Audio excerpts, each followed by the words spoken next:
উপমহাদেশের ভূরাজনৈতিক প্রেক্ষাপটে এখন চরম অস্থিরতা বিরাজ করছে, যা ঘন কুয়াশার মতো ঢেকে রেখেছে আঞ্চলিক নিরাপত্তা পরিস্থিতি। এই পরিস্থিতিতে রাষ্ট্রগুলো তাদের তথাকথিত জাতীয় নিরাপত্তা রক্ষার অজুহাতে প্রতিবেশী দেশের সার্বভৌমত্বকে উপেক্ষা করে সামরিক পদক্ষেপ নিতে বিন্দুমাত্র দ্বিধা করছে না। সীমান্ত জুড়ে এক থমথমে ভাব যেন কাটতেই চাইছে না। আর ঠিক এই সময়ে পাকিস্তানি সশস্ত্র গোষ্ঠী লস্করি তৈবার এলইটি প্রতিষ্ঠাতা হাফিজ সাইদ একটি চরম উত্তেজনামূলক মন্তব্য করেছেন। তিনি বাংলাদেশকে পূর্ব পাকিস্তান উল্লেখ করে ঘোষণা দিয়েছেন, ভারতের মাটিতে হামলা চালানোর জন্য তারা বাংলাদেশের অভ্যন্তরে প্রস্তুতি নিচ্ছেন। অর্থাৎ বাংলাদেশের মাটিকে ব্যবহার করে তারা প্রতিবেশী রাষ্ট্রে বড় ধরনের সামরিক হামলার নীল নকশা তৈরি করছে। হাফিজ সাইদের এই ভয়াবহ ঘোষণার পর ভারতের নিরাপত্তা উদ্বেগ চূড়ান্ত পর্যায়ে পৌঁছানো স্বাভাবিক। দিল্লি এই মন্তব্যকে কেবল একটি হুমকি হিসেবে দেখছে না, বরং এটিকে দেখছে তার নিরাপত্তা এবং আঞ্চলিক স্থিতিশীলতার বিরুদ্ধে এক কৌশলগত চ্যালেঞ্জ হিসেবে। গোয়েন্দা সংস্থাগুলোর উদ্বেগ এখন চরম আকার ধারণ করেছে এবং সেই উদ্বেগ চলে এসেছে প্রকাশ্যে। এই পরিস্থিতিতে আঞ্চলিক স্থিতিশীলতা এবং বিশেষভাবে বাংলাদেশের সার্বভৌমত্বের জন্য এক কঠিন পরীক্ষার ক্ষেত্র তৈরি হয়েছে বলে মনে করছেন সামরিক ও রাজনৈতিক বিশ্লেষকরা। সবচেয়ে বড় প্রশ্ন এখন এটি, জঙ্গি নির্মূলের অজুহাতে ভারত কি তাহলে বাংলাদেশের অভ্যন্তরে সার্জিক্যাল স্ট্রাইক বা আচমকা সামরিক হামলা চালানোর এক নিখুঁত অজুহাত পেয়ে গেল? এই প্রশ্নের উত্তর খুঁজতে হলে বর্তমান সামরিক প্রতিশোধের নজির, বাংলাদেশের কৌশলগত অবস্থান এবং ভারত বাংলাদেশ সম্পর্কের জটিল সমীকরণ বিশ্লেষণ করা জরুরি। আঞ্চলিক রাজনীতিতে এখন আত্মরক্ষার ধারণা বদলে গেছে। সন্ত্রাসবাদের অজুহাতে সীমান্ত পেরিয়ে সামরিক হামলা চালানোর প্রবণতা এই অঞ্চলে এখন একটি স্বাভাবিক প্রতিক্রিয়া হিসেবে প্রতিষ্ঠিত হয়েছে। ভারত, পাকিস্তান এবং সাম্প্রতিকতম নজির হিসেবে ইরান, এই তিনটি আঞ্চলিক শক্তি দেখিয়েছে যে তাদের জাতীয় নিরাপত্তার প্রশ্নে তারা সামরিক শক্তি ব্যবহারে কোনো আন্তর্জাতিক আইন বা প্রতিবেশী দেশের সার্বভৌমত্বের তোয়াক্কা করবে না। সাম্প্রতিক সময়ের সবচেয়ে বড় গুরুত্বপূর্ণ নজিরটি হল ভারত পাকিস্তান সংঘাত। গত মে মাসে ভারত তার ভূখণ্ডে হামলার প্রতিক্রিয়ায় পাকিস্তানের অভ্যন্তরে জয়েশ-ই-মোহাম্মদের ঘাঁটিতে যে বিমান হামলা চালায়, যা অপারেশন সিন্দুর নামে পরিচিত। এই সামরিক পদক্ষেপটি ভারতের পক্ষ থেকে একটি পরিষ্কার বার্তা ছিল, জাতীয় নিরাপত্তার প্রশ্নে আর কোনো ভূখণ্ডগত সীমানাকে সম্মান জানাতে প্রস্তুত নয় ভারত এই হামলার ন্যায্য ভিত্তি দিয়েছে আত্মপ্রতিরক্ষা এবং প্রিঅ্যাক্টিভ স্ট্রাইক নীতির মাধ্যমে, যেখানে তারা মনে করে কোনো হামলার আগে যদি সেই হামলার উৎসকে গুড়িয়ে দেওয়া সম্ভব হয় তবে সেটি বৈধ। পাকিস্তানও অভ্যন্তরীণ সন্ত্রাসবাদ, বিশেষত তেহরিক-ই-তালেবান পাকিস্তানের টিটিপি হামলার জন্য আফগান তালেবানকে দায়ী করে বারবার আফগানিস্তানের অভ্যন্তরে সামরিক হামলা চালিয়েছে। পাকিস্তান যুক্তি দিয়েছে যে আফগানিস্তান সরকার টিটিপিকে নিয়ন্ত্রণ করতে অনিচ্ছুক বা অক্ষম হওয়ায় তারা নিজেদের নিরাপত্তা নিশ্চিত করার জন্য সামরিক পদক্ষেপ নিতে বাধ্য হয়েছে। ভারতের নিরাপত্তা কৌশল কেবল পাকিস্তানের ক্ষেত্রেই সীমাবদ্ধ থাকেনি। অতীতে ভারত তার উত্তর পূর্বাঞ্চলীয় বিদ্রোহী গোষ্ঠীগুলো যেমন ইউএলএফএ বা এনএসসিএন এর ঘাঁটিতে হামলা চালানোর জন্য মিয়ানমারের অভ্যন্তরে সীমিত সামরিক স্ট্রাইক চালিয়েছে। এই পদক্ষেপগুলো প্রমাণ করে যে ভারতের নিরাপত্তা কৌশল কেবল পশ্চিম সীমান্তে নয়, বরং তার পূর্বাঞ্চলীয় সীমান্তেও একই ধরনের সামরিক নীতি গ্রহণ করেছে। এই সামরিক হস্তক্ষেপের সবচেয়ে নতুন এবং বিস্ময়কর নজির হিসেবে ইরানও সন্ত্রাসবাদের অজুহাতে পাকিস্তানের অভ্যন্তরে ক্ষেপণাস্ত্র হামলা চালিয়েছে। এর জবাবে পাকিস্তানও সামরিক প্রতিশোধ দিয়েছে। এই ধারাবাহিক ঘটনা প্রবাহ এটাই প্রমাণ করে যে রাষ্ট্রগুলো এখন সন্ত্রাসবাদের অজুহাতে অন্য দেশের মাটিতে সামরিক আগ্রাসনকে নিজেদের বৈধ অধিকার বলে মনে করছে। হাফিজ সাইদের লস্করি তৈবা এলইটি যখন বাংলাদেশ থেকে ভারতের মাটিতে হামলার ঘোষণা দিয়েছে, তা ভারতের নিরাপত্তা সংস্থাগুলোর জন্য একটি গুরুতর সতর্কবার্তা। টাইমস অফ ইন্ডিয়ার প্রতিবেদন অনুযায়ী এলইটি বাংলাদেশের স্থানীয় যুবকদের উগ্রবাদী করে তোলার এবং সন্ত্রাসী কার্যকলাপের জন্য তাদের প্রশিক্ষণ দেওয়ার চেষ্টা করছে। এই পরিস্থিতিতে যদি ভারত বিশ্বাস করে যে বাংলাদেশ সরকার এই গোষ্ঠীকে নির্মূল করতেই অনিচ্ছুক বা অক্ষম, তাহলে তারা যে কোনো মুহূর্তে সামরিক স্ট্রাইকের অজুহাত তৈরি করতে পারে। ভারত যুক্তি দিতে পারে যে যখন এলইটির মতো বিশ্বব্যাপী নিষিদ্ধ ঘোষিত একটি জঙ্গি গোষ্ঠী বাংলাদেশের মাটি ব্যবহার করে তাদের উপর হামলার পরিকল্পনা করছে, তখন তাদের আত্মরক্ষার জন্য সামরিক পদক্ষেপ নেওয়া অপরিহার্য।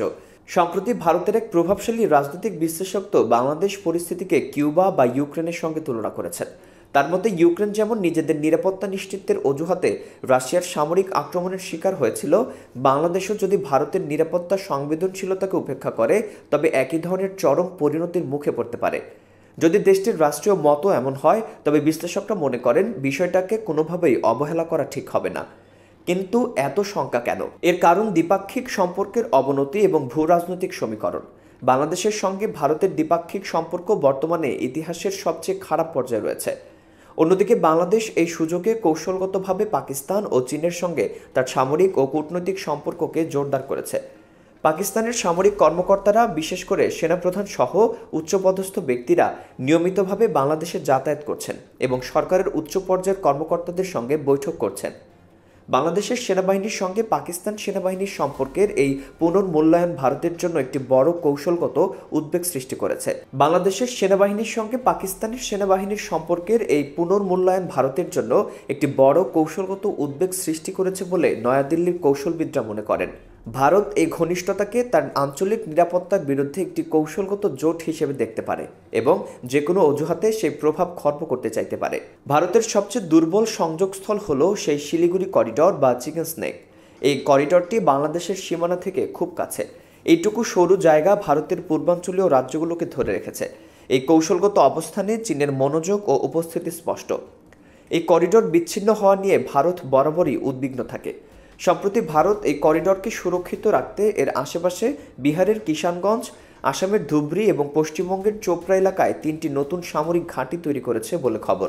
একই সময়ে বাংলাদেশও এই অঞ্চলে লালমনিরহাটে যুদ্ধবিমান রাখার জন্য বিশাল হ্যাঙ্গার তৈরি করেছে, যা ভারতের গণমাধ্যমে তীব্র প্রতিক্রিয়া সৃষ্টি করেছে। তাছাড়া গেল মাসে বাংলাদেশের সেনাপ্রধানের সম্প্রতি চিকেন স্নেকের কাছাকাছি এলাকা পরিদর্শন করা এই অঞ্চলে এক থমথমে পরিস্থিতি তৈরি করেছে বলে ভারতীয় অনেক বিশ্লেষক মনে করেন। ভারতের পক্ষ থেকে বরাবরই কথা উঠেছে, ভারতের চিকেন স্নেক আছে একটি, কিন্তু বাংলাদেশের আছে 2টি দুর্বল করিডর। 1, চট্টগ্রাম বিচ্ছিন্ন হবে ফেনীতে এবং 2, পুরো রংপুর বিভাগ আলাদা হবে জয়পুরহাট ও গাইবান্ধায়। অর্থাৎ চিকেন স্নেকের দিকে নজর দেওয়া হলে বাংলাদেশকেও একই ধরনের কৌশলগত বিচ্ছিন্নতার হুমকির মুখে পড়তে হতে পারে। কিন্তু হাফিজ সাইদের মতো ব্যক্তি যখন প্রকাশ্যে এমন মন্তব্য করেন, তখন এই অঞ্চলটি ভারতের কাছে আরও বেশি ঝুঁকিপূর্ণ এবং হামলার জন্য বৈধ ক্ষেত্র হিসেবে বিবেচিত হতে পারে। মাস কয়েক আগে ভারতীয় গণমাধ্যমে খবর আসে যে কক্সবাজারের রোহিঙ্গা ক্যাম্পে পাকিস্তান ভিত্তিক কিছু জঙ্গি গোষ্ঠী রোহিঙ্গাদের প্রশিক্ষণ দিচ্ছে, যার উদ্দেশ্য ভারতের উত্তর পূর্বাঞ্চলে অর্থাৎ 7 সিস্টার্সে অস্থিরতা সৃষ্টি করা। ভারত বাংলাদেশ সীমান্ত দীর্ঘ এবং এর একটি বড় অংশ অরক্ষিত, যা অনুপ্রবেশ এবং জঙ্গিদের সহজে লুকিয়ে থাকার সুযোগ করে দেয়। এই অরক্ষিত সীমানার কারণেই যে কোনো সশস্ত্র গোষ্ঠী সহজেই হামলা চালিয়ে গোপনে ফিরে যেতে পারে। রোহিঙ্গা ক্যাম্পের খবর এবং এলএটির নতুন হুমকির মধ্যে ভারত যদি কৌশলগত যোগসূত্র খুঁজে পায়, তবে দেশটি তার নিরাপত্তা নিয়ে আরও বেশি বিপন্নবোধ করতে পারে এবং যে কোনো আগাম সামরিক পদক্ষেপকে ন্যায্যতা দেওয়ার চেষ্টা করতে পারে। সম্প্রতি ভারতের এক প্রভাবশালী নেতা ইঙ্গিত দিয়েছিলেন যে 1971 সালে বাংলাদেশকে ভারতের সাথে যুক্ত না করে বড় ভুল হয়ে গেছে, যার প্রায়শ্চিত্ত এখন করা যেতে পারে, অর্থাৎ ভারতের সাথে বাংলাদেশকে মিশিয়ে ফেলা। দিন যাচ্ছে, ভারতের সাথে তিক্ততা বাড়ছেই বাংলাদেশের। সীমান্তের চারপাশে যেভাবে উৎপেতে থাকে ভারত, তাতে ছোট দেশ হিসেবে বাংলাদেশের কতটুকুই বা কী করার আছে। তাছাড়া এই ছোট্ট দেশটি সম্প্রতি বিশ্ব মোড়লদের খেলার মাঠে পরিণত হয়ে গেছে। যাই হোক, হাফিজ সাইদের মতো লোকদের এমন বক্তব্য বাংলাদেশের অভ্যন্তরের সম্ভাব্য ভারতীয় সামরিক হামলার অজুহাত তৈরি করে দিয়েছে। ভারতের জন্য এই হুমকি কেবল জঙ্গিবাদের নয়, বরং আঞ্চলিক রাজনীতিতে পাকিস্তান ও চীনের ক্রমবর্ধমান প্রভাব মোকাবেলারও একটি কৌশলগত হাতিয়ার হতে পারে। ভারত যদি নিজেকে গুরুতরভাবে বিপন্ন মনে করে, তবে তারা খুব দ্রুত বাংলাদেশের অভ্যন্তরে সার্জিক্যাল স্ট্রাইক চালাতে পারে। সামরিক প্রতিশোধের এই চক্রে বাংলাদেশের মাটিকে কোনোভাবেই অন্য কোনো দেশের বিরুদ্ধে ব্যবহার হতে দেওয়া যাবে না। বাংলাদেশের উচিত হবে কূটনৈতিকভাবে কঠোর অবস্থান নিয়ে এই ধরনের গোষ্ঠীকে নির্মূল করার শক্তিশালী পদক্ষেপ নিশ্চিত করা। অন্যথায় এই ভূরাজনৈতিক টানাপোড়েন বাংলাদেশ তার সার্বভৌমত্বকে চরম ঝুঁকিতে ফেলতে পারে, ঠিক যেমন ইউক্রেন বর্তমানে তার অস্তিত্বের সংকটে পড়েছে। এমনটাই সতর্ক করছেন বিশ্লেষকরা।